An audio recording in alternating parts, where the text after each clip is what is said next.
toutes, bonsoir à tous. Bonsoir Camille Laurence. Bonsoir. Je vous remercie d'être avec nous ce soir. Vous êtes membre de l'Académie Goncourt. Vous avez publié le 2 janvier dernier Ta promesse aux éditions Gallimard, un livre en 3 actes dans lequel vous décortiquez l'histoire d'amour de Claire et de Gilles. Tous deux ont la cinquantaine et vont se faire une promesse. Quelle est cette promesse?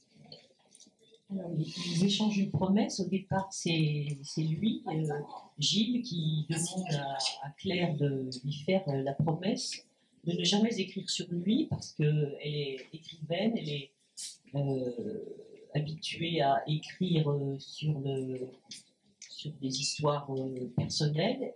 Vous entendez? Oui, c'est bien. Et donc, il a peur de se retrouver dans un de ses livres et donc il lui demande de ne jamais écrire sur lui. Et elle, en retour, lui demande de ne jamais la trahir. C'est un roman sur l'emprise dans le couple. Pour quelle raison avez-vous voulu explorer ce sujet?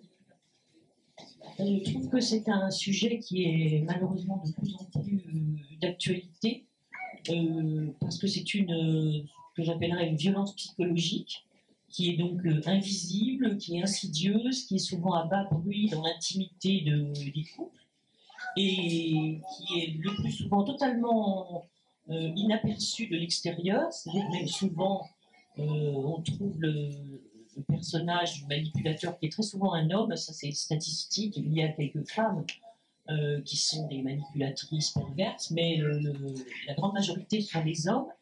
Et c'est très difficile à prouver quand ça arrive devant les tribunaux. En cas de divorce, c'est une violence qui est très très difficile à prouver, contrairement à la violence physique. Même si la violence physique parfois est difficile aussi à prouver. Enfin, généralement, il y a des traces, il y a parfois des témoins, alors que là, il n'y a pas de traces extérieures, il n'y a pas de témoins.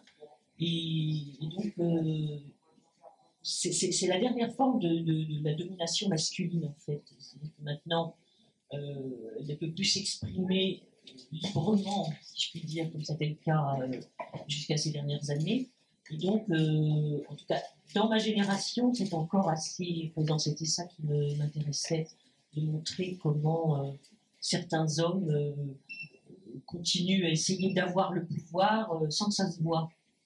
Et ça peut être aussi destructeur que la violence physique. C'est ça aussi que je voudrais dire, c'est que ça peut tuer. Quand on est victime d'emprise, on peut arriver à un tel degré de destruction qu'il y a des suicides, il y a des dépressions sévères. Oui, d'ailleurs, vous montrez parfaitement au début du roman, si vous ne l'avez pas encore lu, le roman s'ouvre et on sait qu'on est en train d'assister à un procès. Et d'ailleurs, à un moment donné, il me semble que c'est le juge ou un des avocats qui dit mais que s'est-il passé? Comment pouvez-vous nous prouver? Et là, Claire, la protagoniste, va dire mais j'ai des preuves et je vais vous les montrer. Et donc c'est aussi le roman de la vérité. Oui, c'est le roman de la vérité qui est compliqué du fait, ça je l'ai fait exprès, pour qu'il n'y ait pas d'un côté la pauvre femme victime et de l'autre l'homme dont on sait déjà qu'il est le bourreau en quelque sorte. J'ai inversé la donne au départ, c'est-à-dire que c'est elle qui est accusée à juste titre parce qu'elle est accusée de violence physique sur son compagnon. Elle l'a frappé à la tête et il est dans le coma. Ensuite, il va sortir du coma, mais il sera amnésique. Donc, c'est lui la victime officiellement, tout le monde, et c'est elle qui est accusée devant le tribunal. Justement, je voulais compliquer la donne pour montrer qu'elle va avoir d'autant plus de mal à prouver que c'est elle la victime, puisque apparemment c'est lui la victime. Et elle va avoir à démontrer que sa violence à elle est l'aboutissement d'une série de brimades, d'humiliations, de dénigrements, de manipulations, toutes sortes de mensonges qui ont abouti à cette sortie d'elle-même où elle était amenée à la violence physique. Vous avez pris l'exemple d'un couple d'une cinquantaine d'années. Nous aurions pu penser qu'à 50 ans, avec l'expérience de la vie et des amours, on peut éviter ce genre de piège, ce genre de red flags, j'utilise vos termes, d'une relation toxique. Qu'en pensez-vous? Ben oui, oui, on pourrait le penser, mais personnellement, je crois que l'amour n'a pas d'âge, et donc les errements et les illusions d'amour n'ont pas d'âge non plus. Pour avoir beaucoup interrogé, d'abord de l'intérieur, et ensuite en observant autour de moi, en lisant beaucoup sur cette question de l'emprise et des troubles de la personnalité narcissique, j'ai pu constater que ça touche absolument toutes les catégories sociales et tous les âges. Ce ne sont pas forcément des femmes complètement nunuches et soumises qui sont victimes de cela, mais souvent ce sont des femmes indépendantes qui sont assez puissantes dans leur domaine. Et puis ça touche vraiment tous les âges. Et j'ai vu notamment dans mes recherches des femmes qui parfois sont mariées depuis 25 ou 30 ans avec un homme qui n'a cessé de les maltraiter et qui continue à croire à cette histoire d'amour jusqu'au moment où c'est trop violent. Mais souvent, ça met des dizaines d'années à se révéler et à pouvoir se comprendre. Vous parlez aussi de gaslighting dans votre ouvrage. Pouvez-vous définir ce terme pour les personnes ici présentes qui ne connaîtraient pas ce terme? Alors, c'est un terme qui revient beaucoup à la mode, disons. Il est même utilisé dans les tribunaux, notamment les tribunaux anglo-saxons, parce que c'est un mot anglais. L'origine, c'est le film de Cukor qui s'appelle Gaslight, qui doit être de 1942-43. Ça veut dire la lumière du gaz, parce que dans le film, c'est ce qui permet de comprendre la manipulation d'un mari sur sa femme. Le gaslighting, c'est en quelque sorte l'art de rendre l'autre fou ou folle, en l'occurrence, en lui faisant croire, en lui faisant perdre un peu la raison, en lui disant par exemple une chose, et puis ensuite lui disant mais non, je t'ai jamais dit ça, ou bien tu n'as pas compris, ou bien tu es folle. C'est vraiment la phrase typique du manipulateur, c'est tu es folle. Et dans le film Gaslight, c'est un mari qui en fait est un vrai manipulateur, mais pervers, mais même vraiment meurtrier, et qui essaie de faire passer sa femme pour folle pour la faire enfermer. Et voilà, donc le gaslighting, c'est ça. Et c'est très insidieux parce que la victime finit par ne plus avoir de repères. Elle se dit, c'est peut-être moi, effectivement, je n'ai pas bien compris, j'ai perdu la mémoire, elle se sent mal, elle ne comprend plus ce qui lui arrive. C'est ça le gaslighting et c'est très très pernicieux. Il y a un essai d'Hélène Frappa, c'est un essai un peu philosophique qui s'appelle Gaslighting, qui est paru, je crois, il y a un an ou deux, qui étudie ça d'un point de vue théorique et philosophique, et c'est en pleine expansion. Justement, je vais vous illustrer, page 229, on a un ami de Gilles qui dit « Sauf votre respect, maître, les femmes tournent vite folles. C'est de notre faute, soit, mais c'est leur folie. » Oui, bah ça, en revanche, ça n'est pas nouveau, cette façon, en tout cas dans ma génération, moi, j'ai beaucoup entendu, y compris d'ailleurs d'écrivains dans des interviews, de toute façon, toutes les femmes sont folles. Bon, voilà, donc, comme ça, c'est réglé. Et dans la manipulation, l'idée, c'est de convaincre la femme elle-même qu'elle est folle, pour qu'elle soit complètement soumise, qu'elle se sente inférieure, parce qu'elle n'est pas assez intelligente ou bien complètement dérangée. Donc, vous avez parlé de gaslighting, de red flags, qui sont donc les drapeaux rouges, les signaux d'alerte à voir. Je vous pose la question, pourquoi avoir utilisé ces termes qui sont plus modernes, on va dire?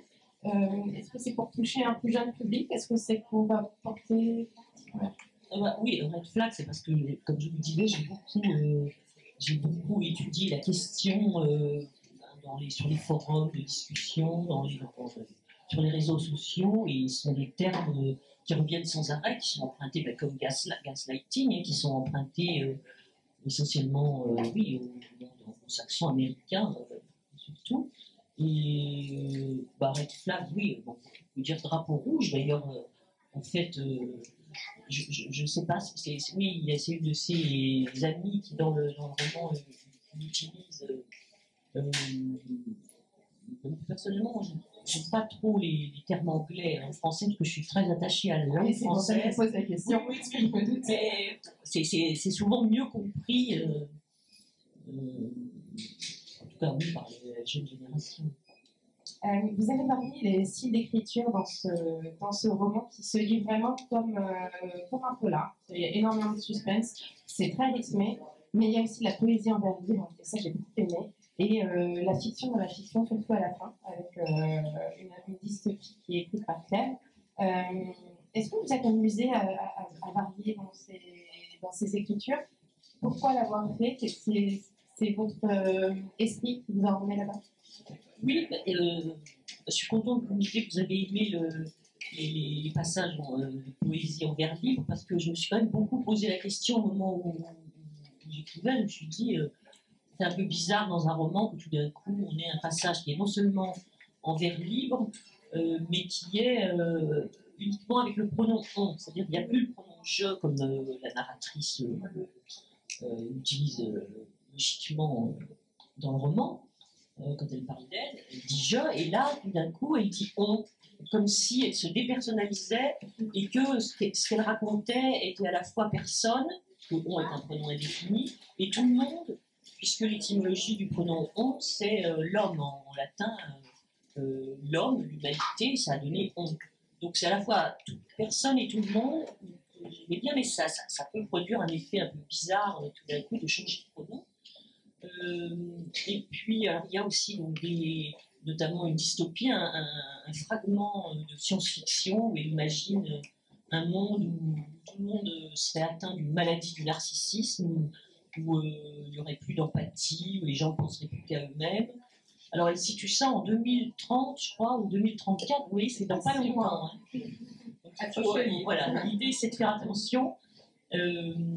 Alors, bon, j'ai fait ça aussi parce que la narratrice, donc Claire, est écrivaine, et qu'à un moment, elle reprend pied dans la vie, parce qu'à un moment, elle est détruite par cette histoire d'amour toxique, et pour revenir dans la vie, enfin, elle revient par l'écriture. Alors, au début, elle n'arrive pas à écrire, et puis elle y revient par des petits essais, comme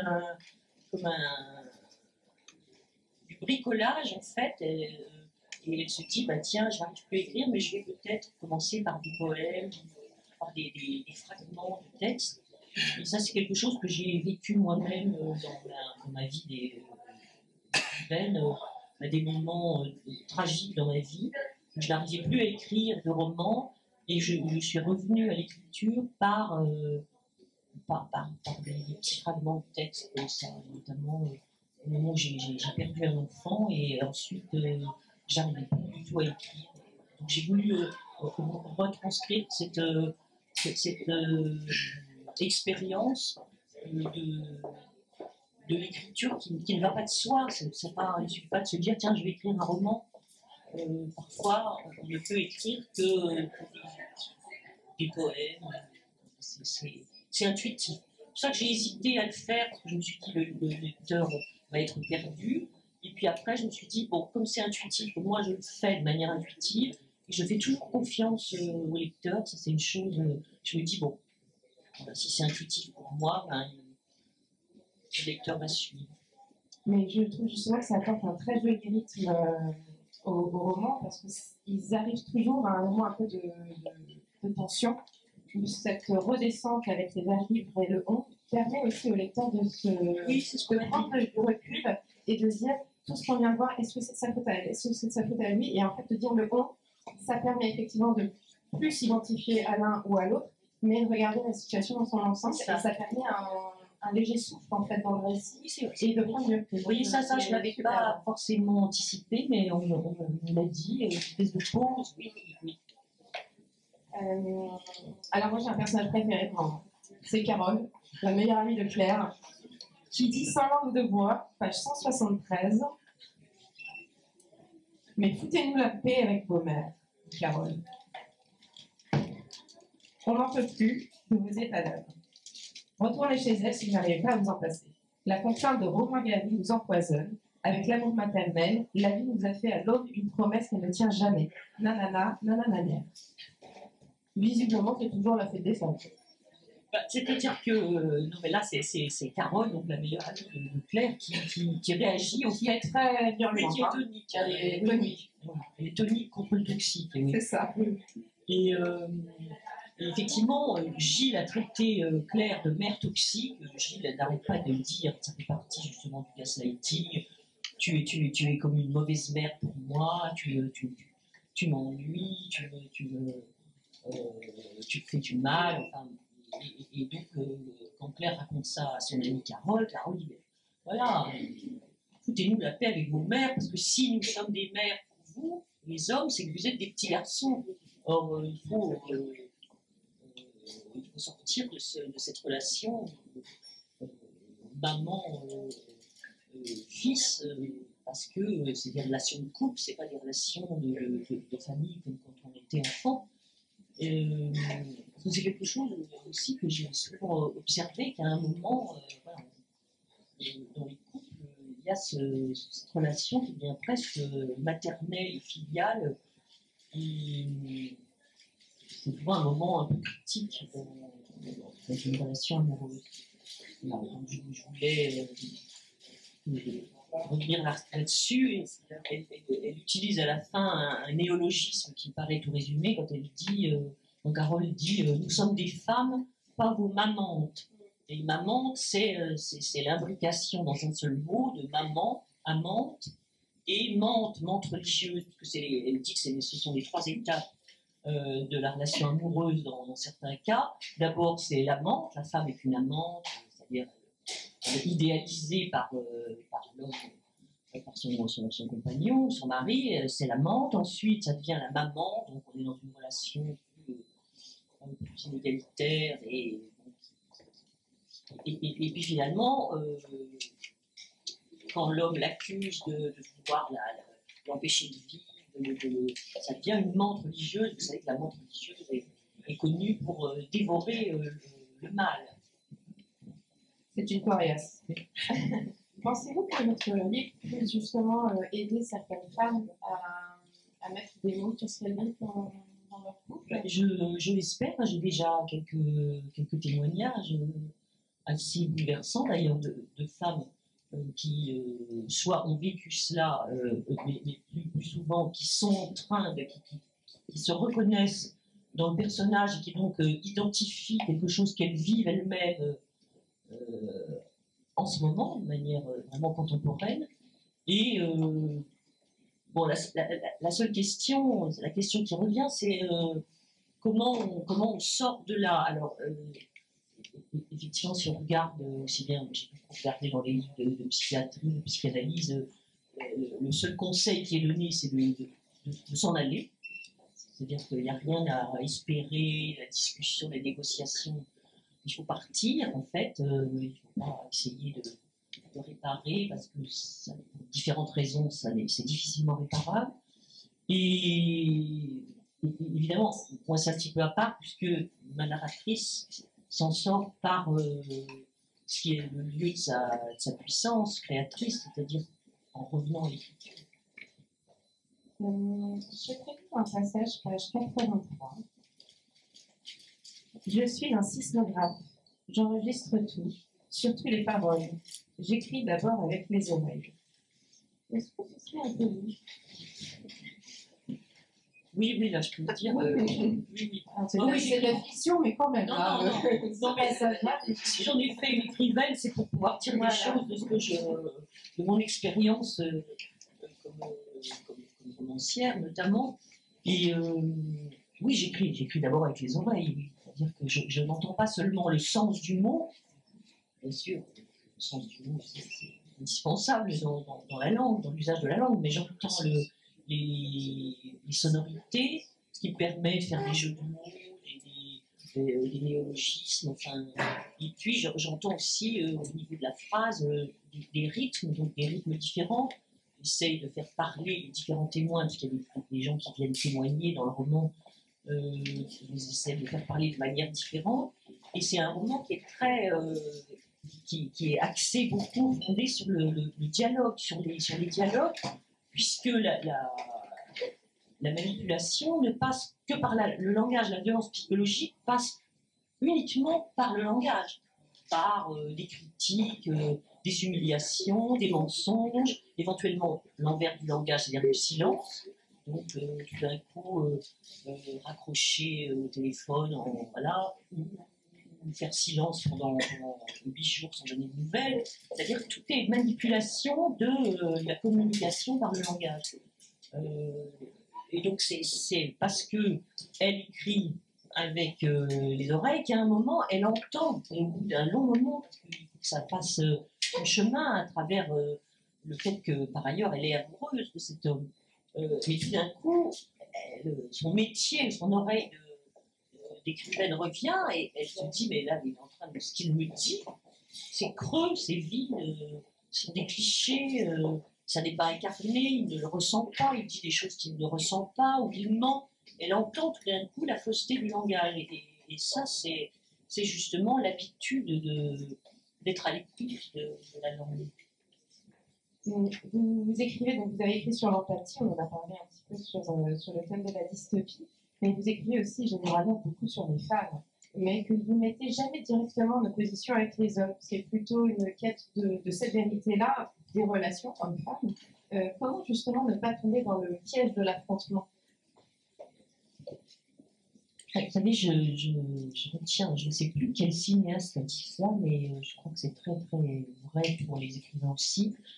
Il faut aimer tous ces personnages. C'est-à-dire, il ne faut pas qu'il y ait justement, comme je disais tout à l'heure, le méchant, la gentille, ou le contraire. Et donc, et puis moi j'ai écrit tout un livre, il y a certes pratiquement 25 ans, un livre qui s'appelait Dans ces bras-là, qui était quand même un hommage aux hommes, qui était vraiment un livre où j'exprimais le désir et l'amour pour les hommes. Donc je n'ai jamais... Je suis féministe, mais pas dans l'idée d'une guerre des sexes où on serait opposé aux hommes. En revanche, j'explore de livre en livre la difficulté de la relation quand même entre les sexes. Et ça n'est pas simple. Je vais encore poser une question à Camille Laurence et je vous laisse réfléchir si vous avez aussi des questions pour notre autrice. On vous catégorise souvent, et à tort je trouve, comme une autrice d'autofiction, mais j'ai entendu récemment que vous qualifiez plutôt comme une autrice d'autofiction. Ben voilà, ça fait partie des jeux de mots, parce que j'en avais assez qu'on me colle l'étiquette d'autofiction. J'ai l'impression que je pourrais écrire un roman qui se passerait au Groenland au Moyen-Âge, on dirait encore que c'est d'autofiction, donc je ne sais plus quoi faire. Alors je joue un peu là-dessus, parce qu'effectivement, comme on l'a remarqué, il y a une partie de moi dans les personnages de narratrice. C'est vrai que ces personnages ne sont pas étrangers à moi, à mes émotions, à mes expériences, mais pour autant c'est une recomposition, donc ça n'est pas de l'autofiction au sens où on l'entend, c'est-à-dire je ne raconte pas ma vie, ça n'est pas ma vie. D'abord, moi, je n'ai jamais été accusée d'avoir frappé quiconque à la tête, et jamais été en prison, voilà. Donc déjà, ça, c'est clair. Mais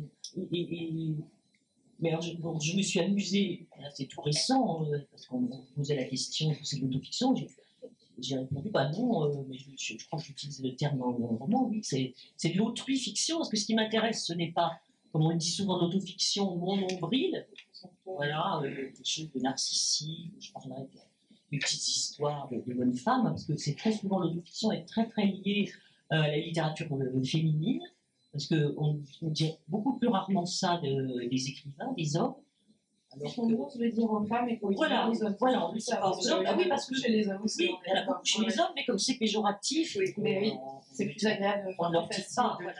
Donc voilà, c'est pour ça que j'ai employé le mot autrifiction pour dire ce qui m'intéresse, c'est plutôt la relation aux autres. Qu'est-ce qui se passe entre les êtres, C'est pas uniquement mon nombril. Oui, et puis comme on en parlait un petit peu tout à l'heure sur le chemin, de rendre l'histoire universelle et accessible à tout âge, comme on en a parlé pour notre roman précédent Fille, où c'est une histoire intergénérationnelle sur 3 générations de femmes, donc la grand-mère, la mère et la fille. Et si vous ne l'avez pas lu, je vous conseille vraiment. Moi, c'est ma mère qui me l'a conseillé.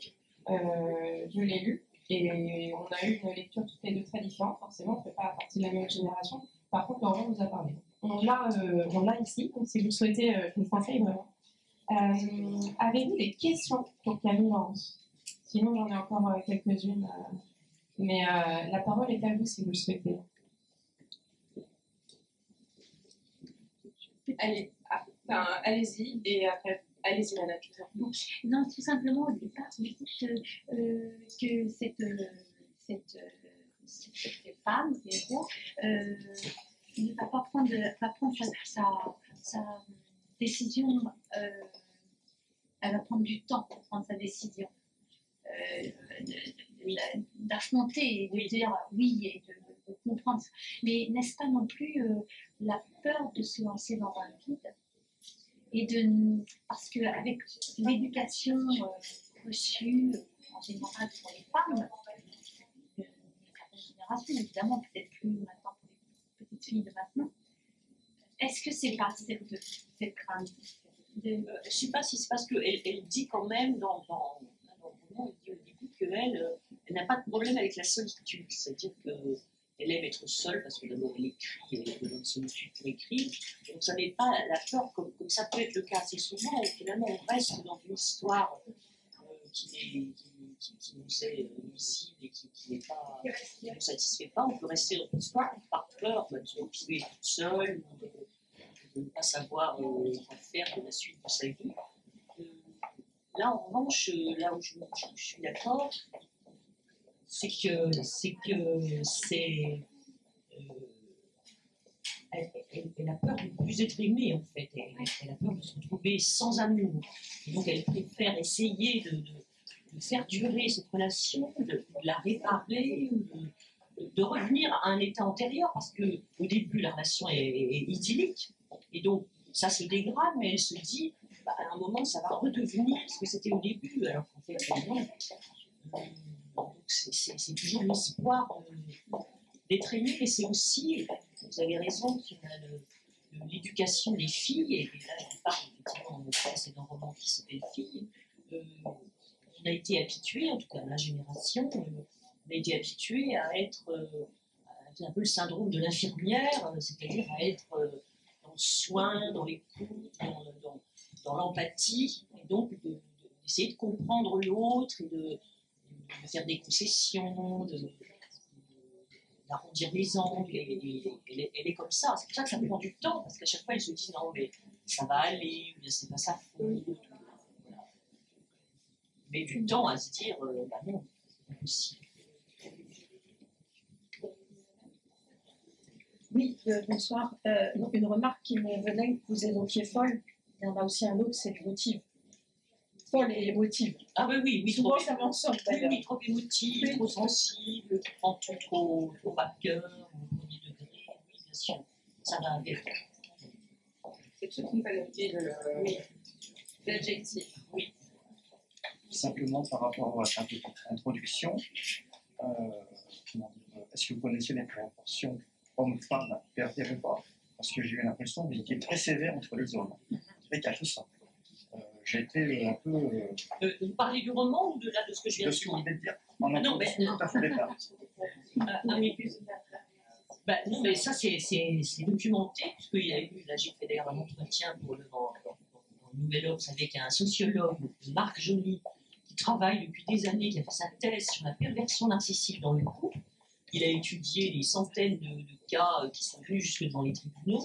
Lui, il est beaucoup plus radical que moi, parce que lui dit qu'il n'y a pratiquement que des hommes, parce qu'il en fait une sorte, il est sociologue, hein, mais il y a des statistiques, cela dit. Bon, voilà, il dit que, et pour lui, dans les cas qu'il a étudiés, donc des centaines de cas, il est chercheur au CNRS, hein, donc c'est pas comme ça, c'est documenté.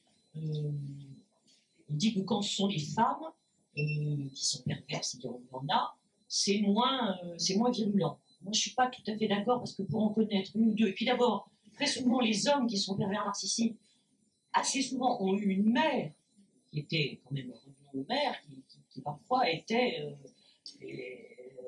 les a maltraités. Bon. Donc, il y a aussi des femmes, bien sûr. Oui, mais vous donnez toujours pas les proportions. Ah non, mais les Est-ce que proportions. c'est Ah non, non, les Est-ce que proportions. 25 Oui, les proportions, je crois qu'il le dit, je crois que c'est 85% d'hommes. Oui. Voire plus. Là, tout ça, c'est sur un échantillon. 85%, je suis à peu près d'accord.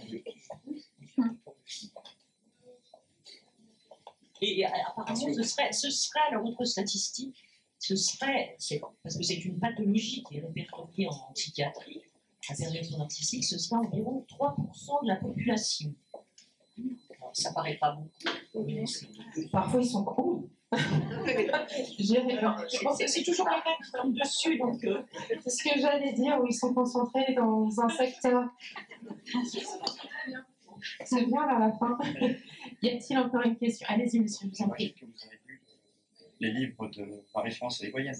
bien sûr, bah oui, c'était sur le harcèlement. Mais ce qui est intéressant aussi, justement, sur cette question, c'est que ça n'est pas seulement dans le couple. C'est pour ça aussi qu'il y en a beaucoup, parce que c'est aussi dans le milieu du travail, avec le harcèlement moral qui peut conduire au suicide. On l'a vu dans les faits divers ces dernières années, beaucoup. Dans le milieu familial, les parents sur leurs enfants, les phénomènes d'emprise vraiment très toxiques de parents sur les enfants, dans le couple évidemment, donc c'est dans tous les milieux, mais beaucoup dans le monde du travail aussi. Parce que c'est toujours un pouvoir sur une personne. Ben oui, c'est une hiérarchie. Alors quand il y a une hiérarchie, voilà. Alors c'est ça. Mais c'est pour ça, ça c'est l'analyse sociologique de Marguerite, c'est pour ça que ce sont surtout des hommes, parce que le pouvoir hiérarchique en général, encore maintenant, ça va peut-être changer, mais là ce sont les hommes qui sont dans le couple traditionnel, c'est l'homme qui est encore le dominant dans le système patriarcal. Au travail, c'est quand même encore souvent les hommes qui sont aux premières places hiérarchiques. Et puis dans la famille, bon, le père, mais parfois aussi la mère.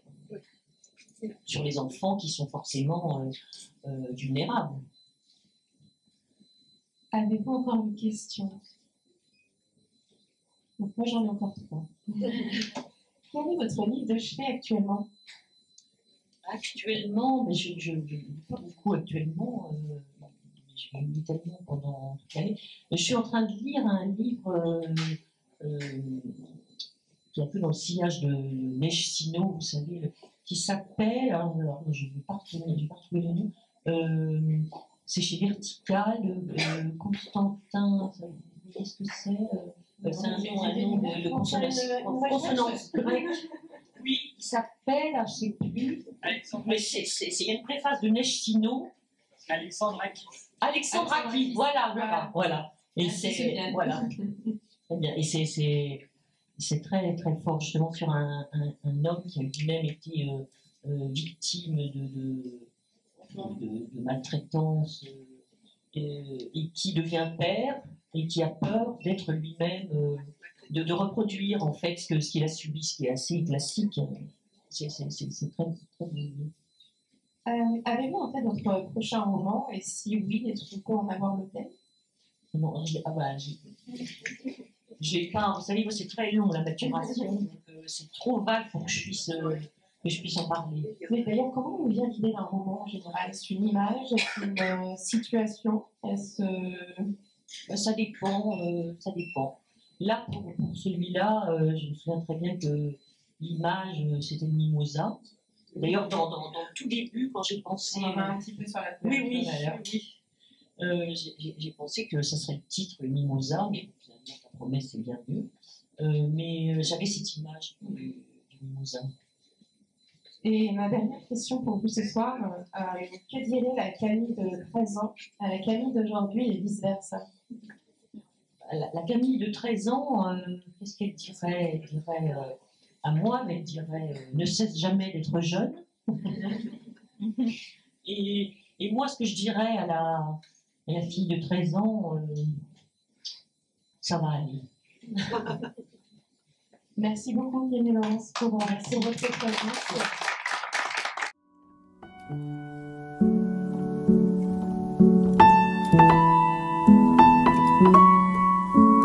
Thank you.